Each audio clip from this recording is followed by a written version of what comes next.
They thought I couldn't understand a single word they were saying, but that was their first mistake. The afternoon sun was slipping through the tall kitchen windows of the house my husband and I had lived in for nearly 40 years, spreading long golden stripes across the oak floor. I stood quietly beside the sink, rinsing a porcelain teacup, pretending to focus on a faint coffee stain along its rim. In the dining room just beyond the archway, my son Daniel and his wife Lauren were talking in low voices. They believed they were being careful. They believed I was too old, too distracted, too ignorant of their language to notice anything unusual. They were wrong. Their voices floated toward me in quick bursts of Spanish, soft enough that someone less attentive might have ignored them completely. But over the years, I had learned more of that language than either of them realized. Not enough to claim fluency perhaps, but more than enough to recognize certain words. Words like casa, venta, pronto, soon, house, sale. I kept my back turned toward them and continued wiping the cup with a dish towel, moving slowly, carefully, the way people expect a 72-year-old widow to move. Daniel laughed quietly at something Lauren said. I could hear the confidence in that laugh, the easy comfort of someone who believed he was in control of the situation. Ella no entiende, Lauren whispered, her voice light, almost amused. She doesn't understand. I felt the smallest tightening in my chest, but my hands remained steady. The cup slid into the cabinet with a soft clink beside its matching saucer. My name is Margaret Collins, and for most of my life I had been the sort of woman people underestimated. Perhaps it was the way I spoke softly, or the way I listened more than I talked. My husband Robert used to say that quiet people notice everything. Robert had been gone for 2 years now, taken by a sudden heart attack one cold October morning. Some days the house still felt as if it were holding its breath without him. Other days it felt like a museum of memories, the polished staircase he refinished himself, the garden he planted along the back fence, the tall maple tree he insisted would someday shade the entire yard. After the funeral, Daniel had insisted that he and Lauren move in. With me. You shouldn't be alone in a place this big, Mom, he told me. Let us help. At the time, it sounded reasonable. The house sat on nearly half an acre just outside Hartford, Connecticut, and maintaining it alone could be tiring. Besides, Daniel was my only child. I wanted to believe his concern came from love. For a while, it even seemed that way. Lauren cooked dinners, Daniel handled small repairs around the house, and on quiet evenings we sometimes watched old movies together in the living room. But slowly, little things began to change. Conversations stopped when I entered the room. Papers disappeared from the desk in Robert's old study. Once, I noticed Lauren carefully examining a folder of property documents before sliding it back into the cabinet when she saw me approaching. At the time, I told myself I was imagining things. Grief can do that to a person. It can make ordinary moments feel suspicious. Yet standing there in the kitchen now, listening to them whisper, I realized those uneasy feelings had not come from nowhere. La casa vale mucho más ahora, Daniel said quietly. The house is worth much more now. I dried my hands slowly on the towel and set it neatly beside the sink. My reflection stared back at me from the dark glass of the microwave door, silver hair pulled into a loose bun, pale blue eyes that had watched more of life than my son probably realized. Robert used to joke that those eyes could read a room faster than any detective. Behind me, Lauren spoke again, her tone calm and practical. Podemos venderla antes del verano. We can sell it before summer. I leaned slightly toward the cabinet as though searching for another cup. The wooden shelf smelled faintly of cedar polish. My heartbeat remained slow and even. After all, they were right about one thing. I had spent most of my life allowing people to assume I was harmless. In the dining room, chairs scraped softly against the floor as Daniel shifted his weight. Primero tenemos que convencerla, he said. First we have to convince her. Lauren gave a small sigh. No será difícil. It won't be difficult. A faint breeze slipped through the cracked window above the sink, carrying the scent of freshly cut grass from the yard. Outside, the maple tree Robert planted swayed gently, its leaves whispering together in the warm spring air. For a moment, I imagined what he would say if he were standing beside me now. Robert had always believed in preparation. People show their intentions eventually, he used to say. All you have to do is pay attention. I closed the cabinet door softly and turned toward the counter where a kettle sat waiting beside the stove. If Daniel and Lauren noticed the movement, they said nothing. Their voices dropped lower again, slipping into that same quick rhythm they believed kept their conversation hidden. I poured fresh water into the kettle and set it over the burner, the small metallic click echoing gently through the quiet kitchen. Steam would take a few minutes to build. Time enough to think. Time enough to listen. Because the truth was simple. They believed I didn't understand them. And that belief, I suspected, was about to become the most expensive mistake they would ever make. The kettle began to hum softly on the stove as the water warmed, and I stood there longer than necessary, watching the thin line of steam curl upward into the afternoon light. In the dining room, Daniel and Lauren had lowered their voices again, the conversation fading into something too quiet to fully catch, but I no longer needed to hear every word to understand the direction of their thoughts. The house had become very quiet in the years since Robert died, and that quiet had taught me something important. When a house grows quiet, every small change becomes easier to notice. The creak of a stair that no one used before. A drawer that does not close the same way it once did. The sound of voices stopping when you walk into a room. At first I blamed those small changes on grief. Grief rearranges the way the world feels. The first winter after Robert passed away, I sometimes woke in the middle of the night certain I heard his footsteps in the hallway, only to realize the house was empty except for me. But grief fades slowly, like the color of an old photograph. What replaces it is something quieter and sharper. Awareness.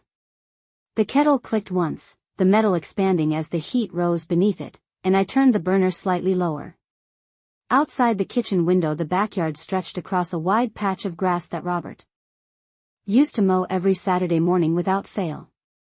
"Half an acre," he would say proudly, leaning on the handle of the mower like it was a trophy. Enough space for grandchildren to run one day. Daniel had been 26 when we bought this house. He had just started his first real job in Hartford, full of the confidence young men carry when they believe the world will always move in their direction. Back then he visited often. He helped Robert carry lumber when the back deck was built. He planted the row of hydrangeas along the fence line. On warm evenings the three of us would sit on the porch and watch the sky turn orange behind the trees. When Lauren came into his life, things changed slowly, the way seasons change. At first it was small things. Sunday dinners became less frequent. Phone calls became shorter.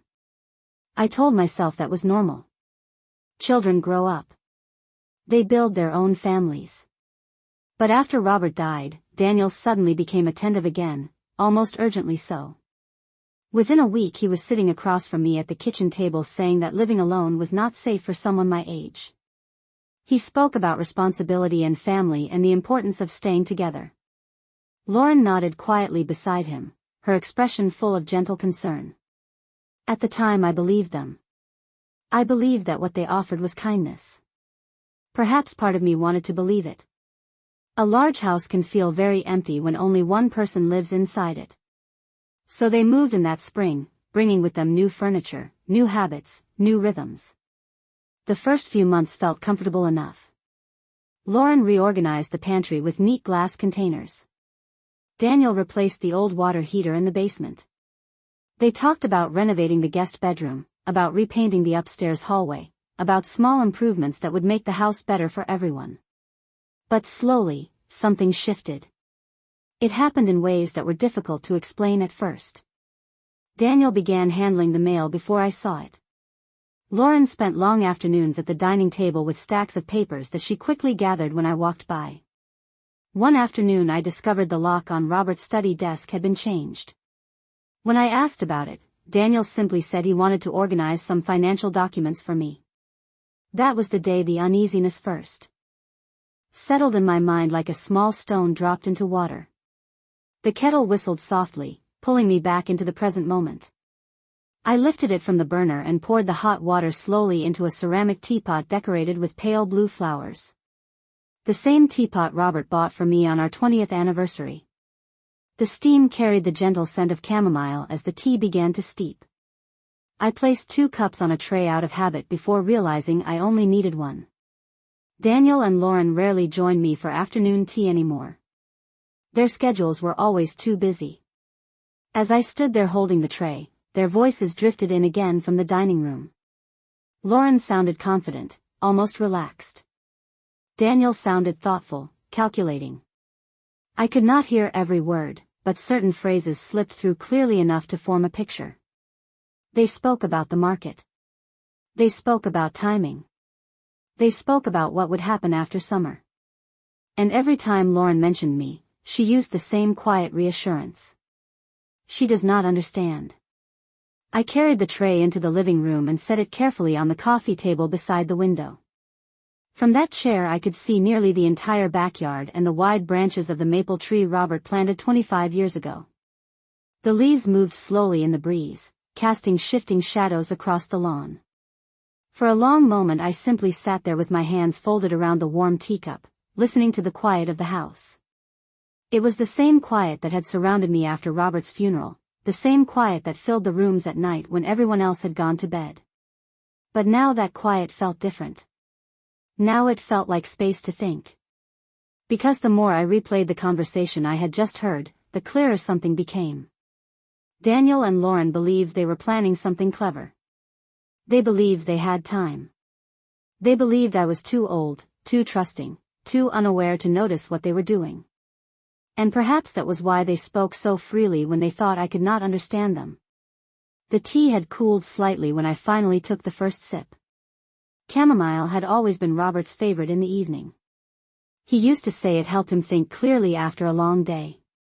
I watched the sunlight shifting across the floor and allowed a small, thoughtful smile to appear.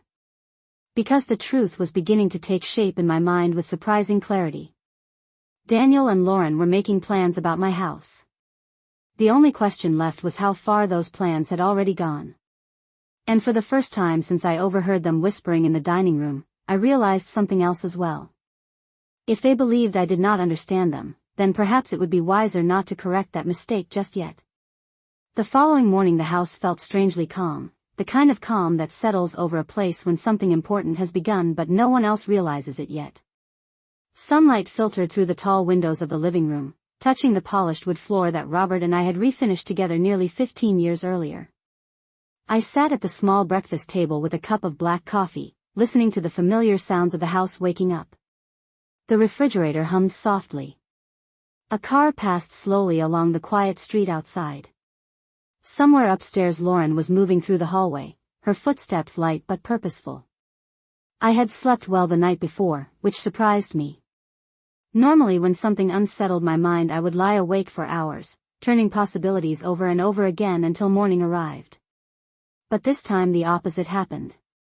Once I accepted what I had heard in the dining room, once I allowed the reality of Daniel and Lauren's conversation to settle into place, a certain clarity arrived with it. And clarity, I have learned, can be more restful than confusion. A few minutes later Daniel entered the kitchen wearing the same navy sweater he often wore to work. He looked relaxed, even cheerful, the way people often look when they believe their plans are moving exactly as expected. He opened the refrigerator, poured himself orange juice, and glanced toward me with an easy smile. "Good morning, Mom." I returned the smile calmly and lifted my coffee cup slightly. "Good morning, Daniel." The exchange was ordinary enough that no one watching us would have suspected anything unusual at all. That was the advantage of patience. When people believe everything is normal, they rarely look closely. Lauren came downstairs soon after, her hair pulled neatly into a ponytail, holding her phone as if she had already been reading messages for some time. She greeted me politely. The same way she always did, her voice warm but careful. "Good morning, Margaret. Did you sleep well?" "Very well, thank you," I said. I meant it too. For a moment the three of us moved around the kitchen in quiet routine. Daniel toasted a slice of bread. Lauren poured herself coffee. Outside the window, the maple tree Robert planted decades ago cast a shifting pattern of shadows across the lawn. I noticed Daniel glance briefly at Lauren once or twice, a quick silent exchange that might have meant nothing to someone else but stood out clearly to me now. After a few minutes, Daniel cleared his throat and leaned casually against the counter. "Mom," he said, "there is something Lauren and I have been meaning to talk to you about." The words arrived exactly the way I expected they would. Calm. Friendly. Carefully timed. I set my coffee cup down slowly and folded my hands together on the table as though giving him my full attention. "Of course," I said gently. "What is on your mind?" Daniel glanced toward Lauren again before speaking. "Well, Lauren and I have been looking at some real estate listings recently. Just out of curiosity, really. The market around here has changed a lot over the past few years. Houses like this one are selling for quite a bit more than they used to." Lauren nodded thoughtfully beside him. "The neighborhood is very desirable now," she added. "Schools, parks, everything nearby. People are moving into this area very quickly." I listened quietly, allowing them to continue without interruption. Daniel spoke again after a moment. "We were thinking it might be worth discussing whether staying in a house this large still makes sense for you. It is a lot to maintain. Heating costs alone during the winter must be significant." He paused, watching my reaction carefully.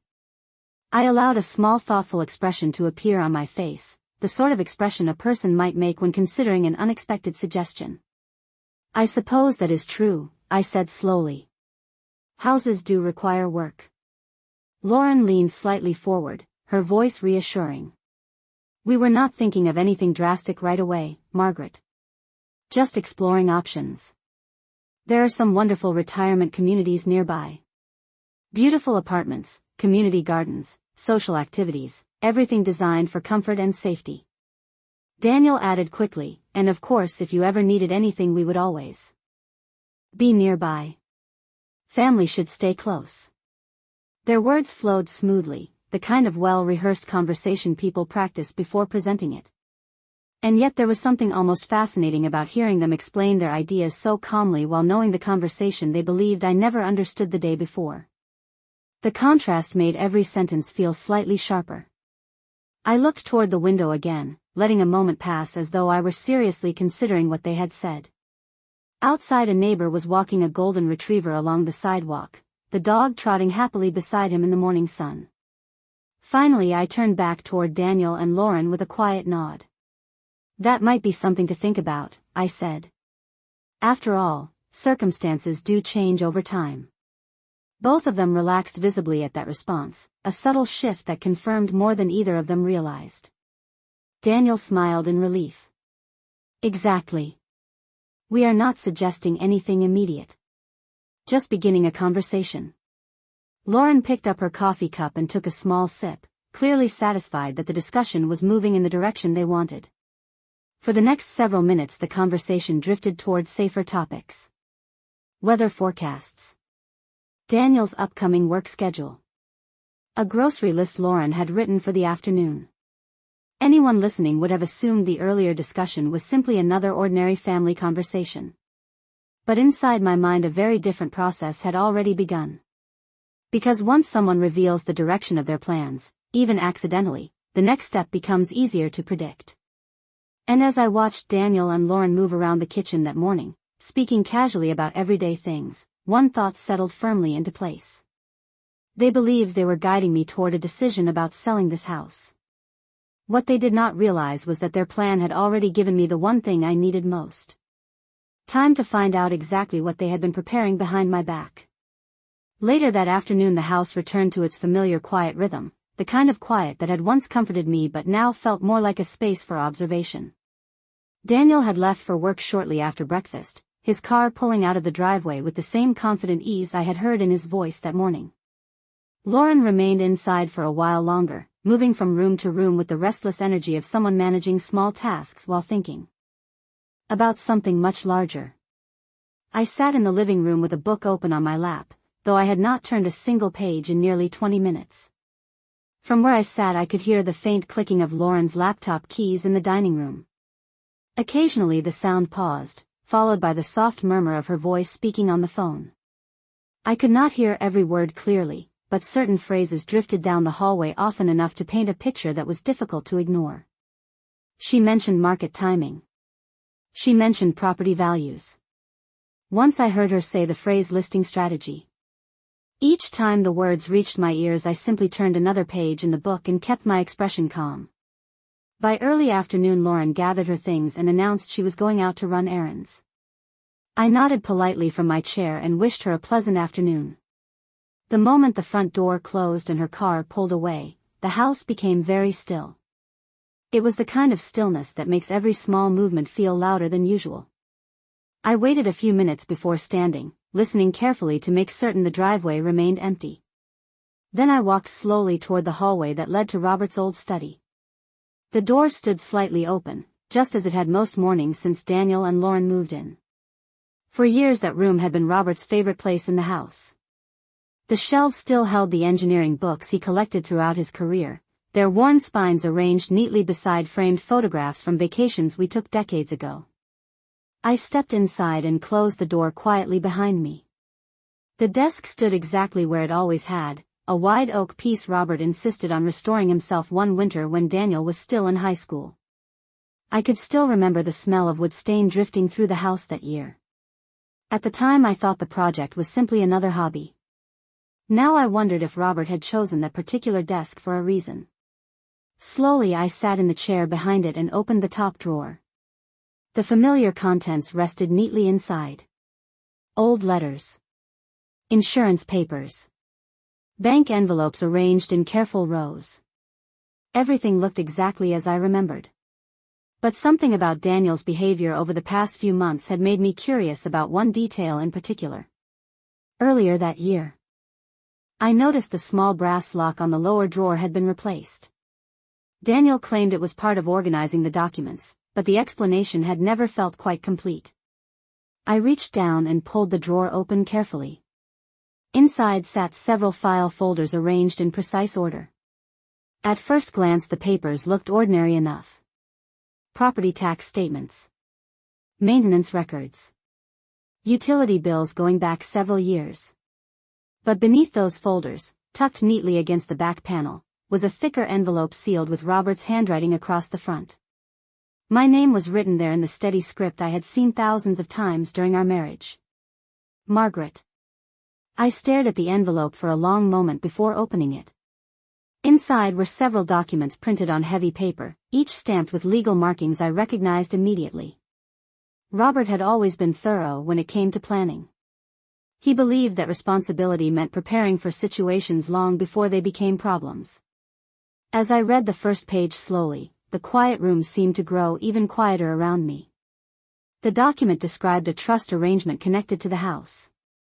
The language was formal, the kind lawyers prefer when writing things meant to last for decades, but the meaning was unmistakably clear.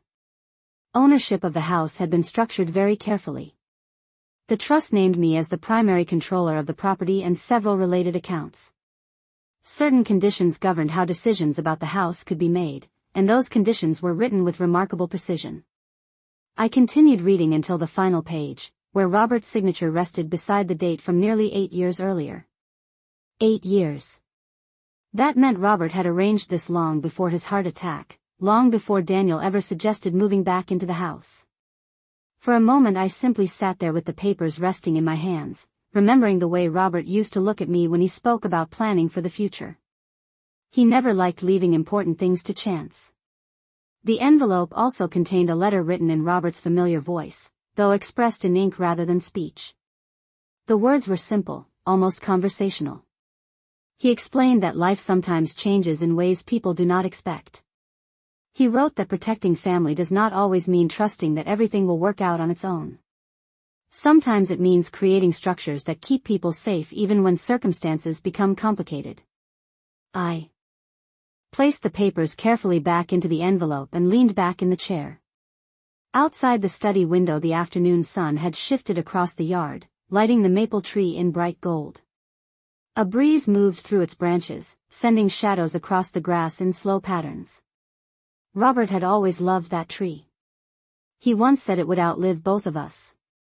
As I sat there looking at the documents again, something Robert told me years ago returned to my mind with surprising clarity. Quiet preparation is the best kind of protection. At the time I thought he was talking about finances or retirement. Now I realized he might have meant something more specific. Daniel and Lauren believed they were guiding events toward a future that benefited them. They believed they were moving carefully, quietly, without drawing attention.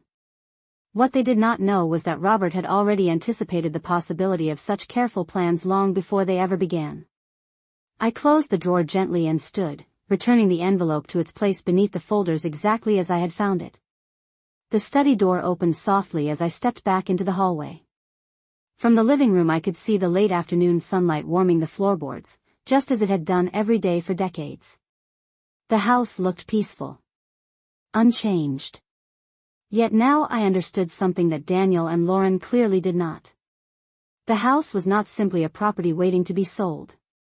It was a place Robert had prepared with the same patience he brought to everything else in his life. And that preparation meant their quiet plans might not unfold the way they expected. I left Robert's study exactly the way I found it. The envelope was back in the drawer, the folders aligned, the chair pushed in neatly against the desk. Anyone walking into the room would see nothing unusual at all. That was important. When people believe their plans are hidden, they rarely look for signs that someone else has already discovered them. The late afternoon light had begun to fade by the time I returned to the living room. The maple tree outside the window cast long shadows across the lawn, and the quiet hum of the refrigerator drifted faintly from the kitchen. For a moment I simply stood there, holding the memory of Robert's handwriting in my mind. 8 years earlier he had created a structure around this house that neither Daniel nor Lauren seemed to understand. The thought did not make me angry. If anything, it made me thoughtful. Robert had always believed that patience revealed more than confrontation ever could. I sat down in the same chair where I drank my tea earlier that day and allowed the silence to settle again. The envelope in the desk drawer had answered one question, but it also raised another. Daniel and Lauren were clearly preparing for something. Their conversation about selling the house had not been casual. It had been deliberate. That meant they were already taking steps somewhere beyond this house. And if Robert's documents were still hidden here in the study, then the rest of the picture might be hidden somewhere else entirely. The front door opened a little after 5 o'clock that evening. I heard Daniel's familiar footsteps cross the entryway floor, followed by the soft thud of his briefcase resting on the table near the stairs. Lauren greeted him from the kitchen with the easy warmth of someone continuing a normal routine. I remained seated in the living room, a book open in my lap, turning a page slowly as if I had been reading for hours. Daniel appeared in the doorway a moment later. He loosened his tie slightly and smiled in the relaxed way he often did after work. "How was your day, Mom?" "Quiet," I said, closing the book gently. "The house is peaceful this time of year." He nodded, glancing briefly out the window toward the yard. The grass had grown a little taller than usual this week. Normally he would have mentioned mowing it on Saturday, but today his attention seemed somewhere else. Lauren stepped into the room carrying 2 glasses of iced tea and handed one to Daniel. They exchanged a quick glance that lasted less than a second. Most people would have missed it completely. I did not. Dinner that evening followed the same comfortable routine we had developed over the past 2 years. Lauren prepared roasted chicken with vegetables. Daniel talked about a project at work involving a new office building downtown. The conversation moved easily from one subject to another, never returning directly to the topic they raised that morning.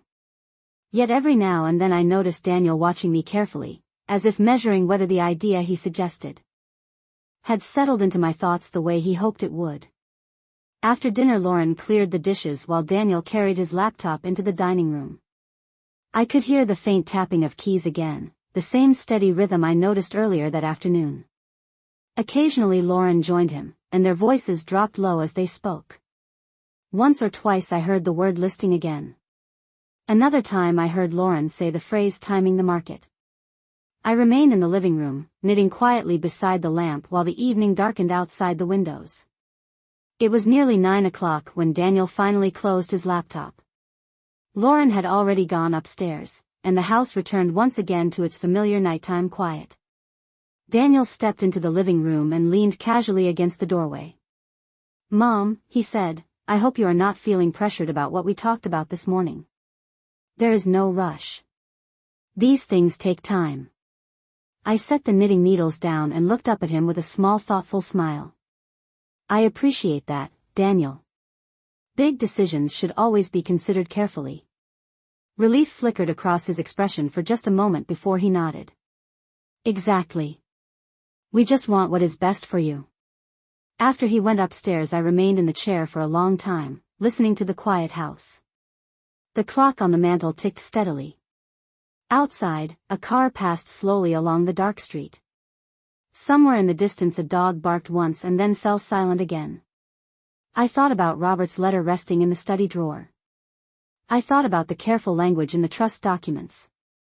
And I thought about the conversation I overheard the day before in the dining room. It was becoming clear that Daniel and Lauren believed they were slowly guiding events toward a sale that would benefit them. What they did not know was that the structure Robert created made that outcome far more complicated than they imagined. But documents alone were not enough. If Daniel and Lauren had already begun speaking to someone about listing the house, there would be records somewhere beyond these walls. People leave traces when they make plans. Emails. Phone calls. Appointments. The quiet of the living room wrapped around me as the thoughts settled fully into place. Robert had prepared the house. That much was clear. But the rest of the situation required something different. It required patience, observation, and perhaps a conversation with someone who understood exactly how Robert's careful planning was meant to work. I turned off the lamp beside my chair and stood slowly, the house dark and peaceful around me. Daniel and Lauren believed they were moving step by step toward a future they had already decided upon. What they did not realize was that the first step toward understanding their plan had already happened. And the next step would begin in the morning. The next morning I woke earlier than usual. The house was still wrapped in the soft gray light that arrives just before sunrise, when the world feels quiet and undecided. For a few minutes I lay in bed listening to the familiar sounds that had once belonged to Robert and me alone. The distant hum of the furnace. The faint creak of the maple tree outside the window as a light breeze moved through its branches. It had been 2 years since Robert passed away, yet the house still carried echoes of his routines. I rose slowly, dressed, and walked downstairs without turning on any lights. The kitchen looked almost exactly as it had every morning for decades. The kettle rested beside the stove. The coffee tin stood near the counter. I measured the grounds carefully and filled the machine with water, letting the quiet drip of brewing coffee fill the room. Daniel and Lauren would not wake for another hour at least.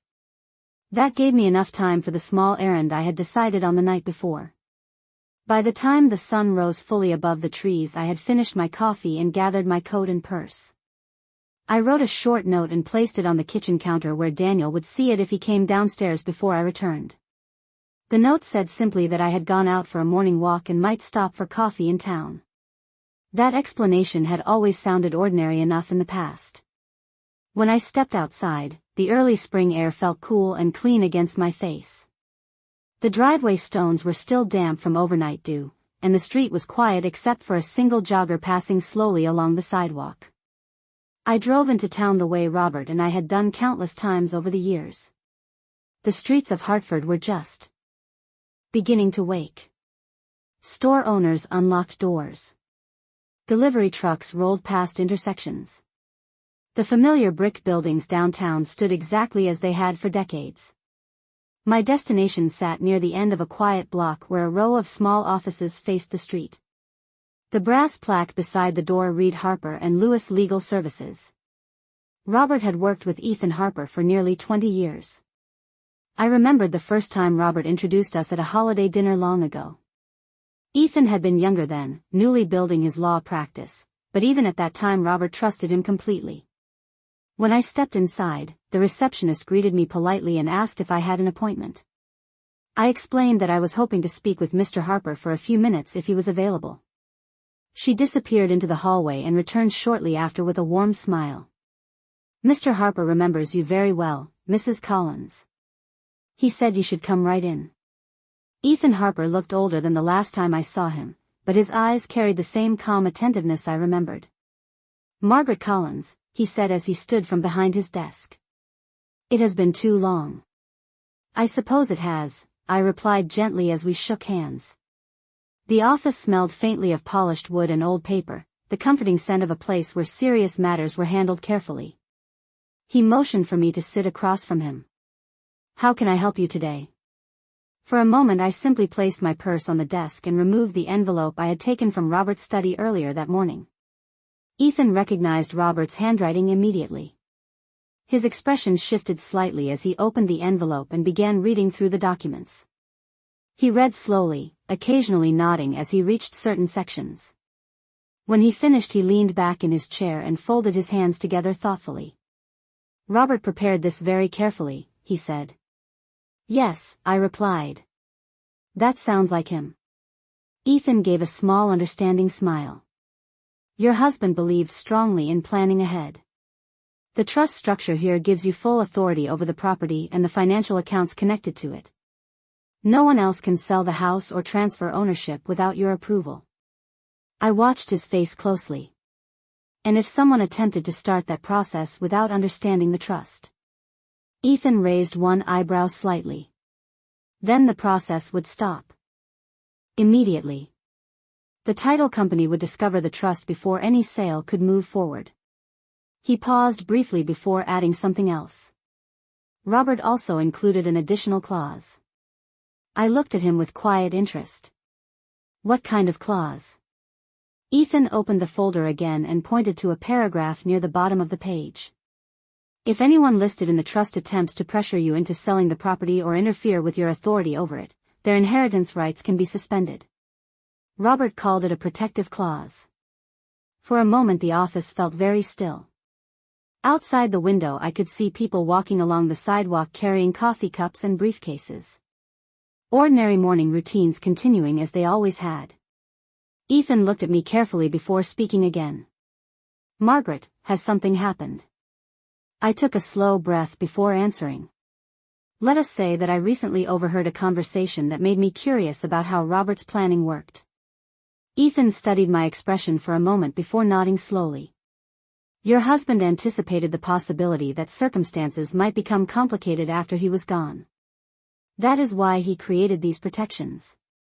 He closed the folder gently and slid it back across the desk toward me. Whatever decision you make about the house will be entirely yours. No one else has the authority to decide that for you. I placed the envelope carefully back into my purse and stood. Thank you, Ethan. Robert always said you were thorough. Ethan walked me to the door with the same calm professionalism he had shown throughout the meeting. If you need anything further, he said quietly, you know where to find me. When I stepped back onto the street the morning sun had risen higher, warming the sidewalks and storefront windows. I paused for a moment beside my car, looking toward the distant skyline of the city. Daniel and Lauren believed they were moving slowly toward a sale that would benefit them. They believed they were guiding the conversation carefully in that direction. But as I drove home through the quiet neighborhoods of Hartford, one thought remained steady in my mind. Robert had already prepared the board long before the game began. And now that I understood the rules he had written, I could finally see exactly how the next move should unfold. When I returned home that morning the driveway was still quiet, just as I expected. Daniel had already left for work and Lauren's car remained parked beside the garage. I paused for a moment before stepping inside, letting the calm of the morning settle back into place. The conversation with Ethan Harper had given me something I had not felt since Robert passed away. Clarity. Not anger. Not revenge. Just clarity. The front door closed softly behind me and the familiar scent of the house greeted me again. Coffee from earlier still lingered faintly in the kitchen. Lauren's voice drifted from the dining room where she was speaking on the phone. She had not noticed me enter yet, so I hung my coat quietly and listened for a moment as I stepped farther inside. Her tone carried the same confident calm I had heard before. Yes, we are just exploring the timing right now, she said. The market in this neighborhood is moving quickly. A pause followed while the person on the other end spoke. Then she continued. It is a large property, nearly half an acre, and the house itself is well maintained. I stood still in the hallway long enough to understand exactly what she was discussing. Real estate again. She lowered her voice slightly and added something that made my suspicion even clearer. My husband and I are helping his mother consider downsizing. Another pause. Then a small laugh. Yes, she is older, so we want to make things easier for her. I stepped into the dining room just as she finished that sentence. Lauren turned slightly, surprised but recovering quickly with a polite smile. Margaret, you are back already. I nodded calmly and set my purse on the table. It is a beautiful morning for a walk. She ended the call quickly and placed her phone beside the laptop that was already open on the table. The screen showed a website filled with photographs of houses and property listings. I did not stare at it long enough to appear curious. Instead, I moved toward the kitchen as though nothing at all seemed unusual. Lauren followed a moment later, her voice warm and pleasant. I was just talking with someone about neighborhood property values, she said casually. Houses around here are selling quickly these days. That is good news for homeowners, I replied while pouring myself a glass of water. Yes, she said with a small nod. It really is. The conversation ended there, but something important had already been confirmed. Daniel and Lauren were not simply discussing possibilities between themselves. They had already begun reaching out to real estate professionals. Their plan was moving forward quietly, step by step. That afternoon I spent several hours working in the garden behind the house. The soil was soft from recent rain and the early spring flowers Robert planted years ago were beginning to bloom again along the fence. Gardening has always been a quiet kind of thinking. The hands stay busy while the mind sorts through details slowly. As I trimmed the small rose bushes near the back gate, I considered everything I had learned over the past 2 days. Daniel believed he was guiding a conversation about selling the house. Lauren was already speaking with agents about market timing. Neither of them understood the structure Robert had built around this property. And that meant the moment they attempted to move forward officially would reveal the truth they had overlooked. The question was not whether they would discover the trust eventually. The question was when. Later that evening Daniel returned from work in the same relaxed mood he carried most days. Dinner was simple that night. Lauren prepared pasta while Daniel described a meeting he had attended earlier in the afternoon. The conversation moved easily across the table, but now that I understood their intentions every small detail seemed different. Daniel mentioned housing prices again during the meal, almost casually. He talked about how quickly homes were selling across Connecticut. Lauren added a few comments about how buyers were competing for larger properties outside the city. I listened quietly and nodded occasionally, allowing them to believe their suggestions were slowly shaping my thinking. After dinner Daniel leaned back in his chair and looked at me thoughtfully. Mom, he said, I have been thinking about our conversation the other day. There really is no rush, but it might help to speak with someone who understands the current market. Just to explore options. Lauren nodded beside him. A real estate professional could give us a clear idea of what the house might be worth now. I took a sip of tea before answering, letting a small pause stretch between us. That might be helpful, I said calmly. Understanding information is always useful before making decisions. Daniel's expression brightened slightly. I could almost see the relief behind his eyes. Exactly, he said. Just information. Nothing more. I gave a small smile and looked down at the tablecloth Robert and I bought during a vacation in Vermont many years ago. The fabric had faded slightly with time, but it still reminded me of the quiet afternoons we spent walking through small towns together. That memory stayed with me as Daniel and Lauren continued discussing potential market values and neighborhood trends. Because while they believed they were guiding the situation carefully toward their goal, something important had already changed. I now understood every piece of the structure Robert created around this house. And when the moment finally arrived for Daniel and Lauren to move their plan forward, they would discover that the foundation beneath their expectations was very different from what they imagined. The next few days passed with a strange sense of calm that almost felt rehearsed. Daniel continued going to work each morning as usual, leaving the house just after 8 with a quick cup of coffee and the same confident smile he had worn all week. Lauren stayed home more often than she used to, sitting at the dining room table with her laptop open and her phone close beside it. Sometimes she spoke quietly with people I did not know. Other times she studied property websites for long stretches, scrolling through photographs and market reports that reflected the rising value of homes across Connecticut. I never asked what she was looking at.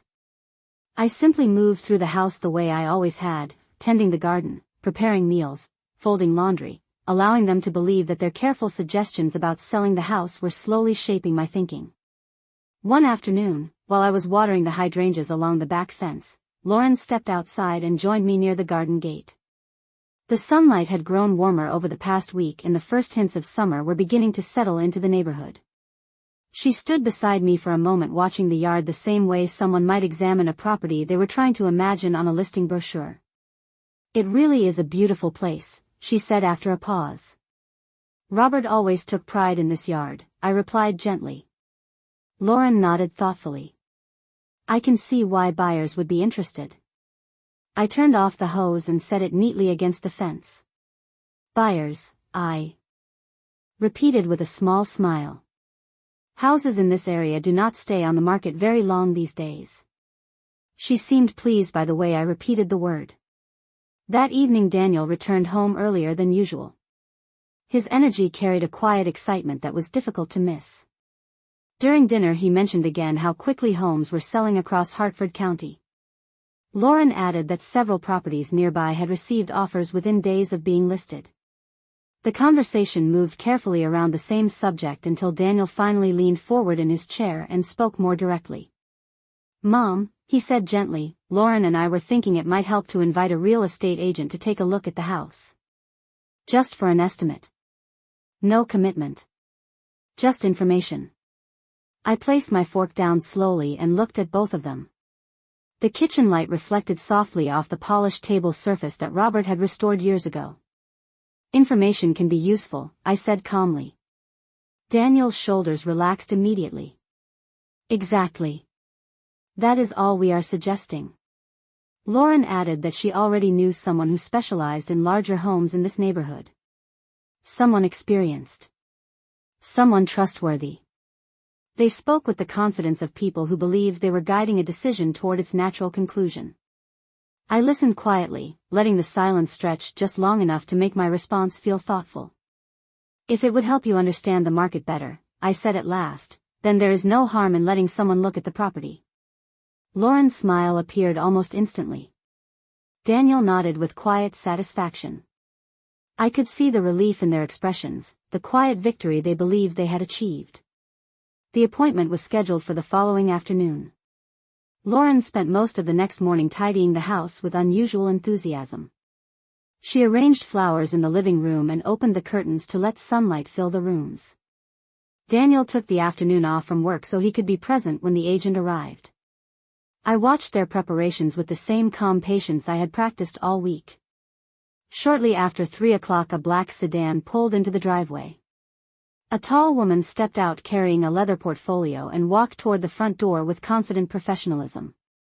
Lauren greeted her warmly and introduced her as Claire Whitman, a local real estate specialist who had sold several homes in the area over the past few years.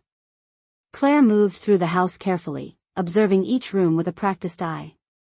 She complimented the hardwood floors, the spacious kitchen, the half-acre of property behind the house. Daniel and Lauren followed her closely, listening to every comment as though each sentence confirmed their expectations. I walked quietly behind them, allowing the tour to unfold exactly as they wanted. Eventually Claire paused in the living room and opened her portfolio to review a few notes. "This is a very desirable property," she said. "Houses like this are attracting strong interest in the current market." Daniel glanced at Lauren with a look that almost sparkled with anticipation. Claire continued speaking, explaining recent sales in the neighborhood and estimating what a home like this might attract from potential buyers. Then she asked the question that finally brought the entire conversation to its most important point.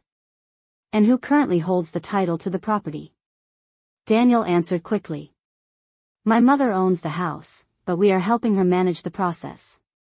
Claire nodded politely and made a note on her paperwork. Then she asked one more question. Is the property held directly or through a trust? For the first time since the conversation began, Daniel hesitated. Lauren glanced toward him briefly. I watched the moment quietly, the same way Robert once watched storm clouds gather across the horizon before a summer rain.